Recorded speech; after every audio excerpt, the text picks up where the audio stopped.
La petite pluie. Le soleil vient à peine de se lever. Déjà, il fait très chaud.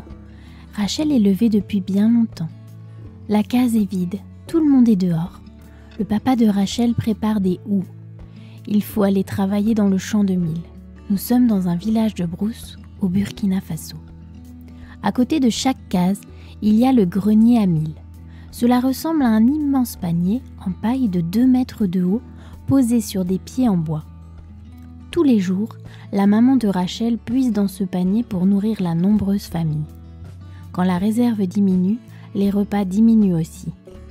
La nouvelle récolte est attendue avec beaucoup d'impatience, car Rachel ne mange pas tous les jours à sa faim. En arrivant dans le champ, elle est surprise de voir que le mil n'a pas beaucoup poussé. Le sol est très sec, et la houe a du mal à pénétrer. Tout en travaillant à côté de son père, elle est inquiète. Il y a longtemps qu'il n'a pas plu. Et s'il ne pleut pas, le mil va sécher comme l'herbe au bord des chemins.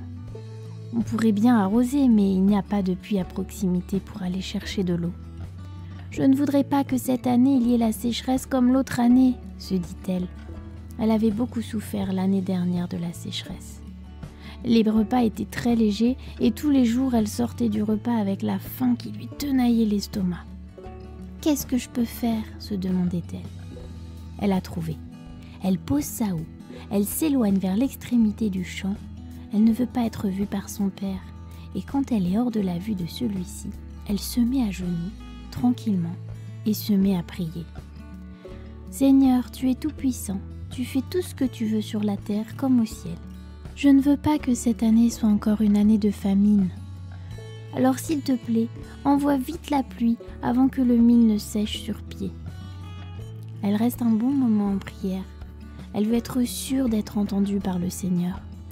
Puis elle va rejoindre son papa et reprend courageusement son travail. Celui-ci, un peu étonné de son absence prolongée, ne lui dit rien.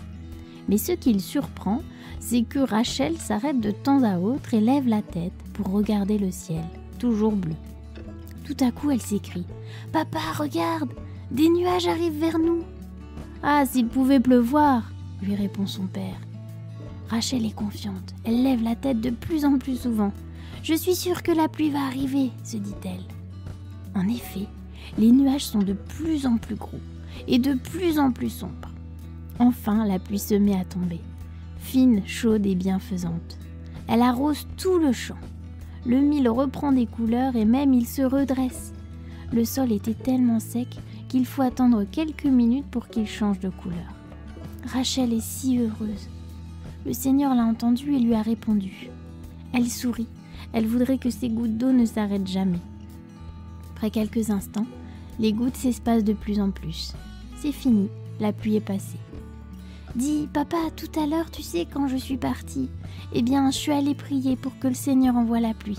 Et tu vois, il m'a écoutée. Il a envoyé une petite pluie parce que je suis petite. Mais toi qui es grand, si tu priais, le Seigneur nous enverrait une grande pluie. » Rachel a bien eu raison de prier. Et elle a donné une petite leçon à son papa qui a compris une chose. Si nous ne demandons pas, nous ne recevons pas.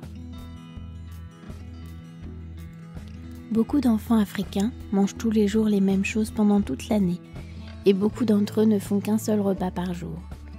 A-t-on le droit de faire les difficiles ou de gaspiller de la nourriture? Quand tu pries, pense au pays où il y a la famine. Prie pour que Dieu leur envoie la pluie et pour qu'il pourvoie à tous ceux qui sont affamés et pour qu'ils t'apprennent à être généreux et à donner aux plus pauvres que toi. Au revoir et à bientôt pour une nouvelle histoire.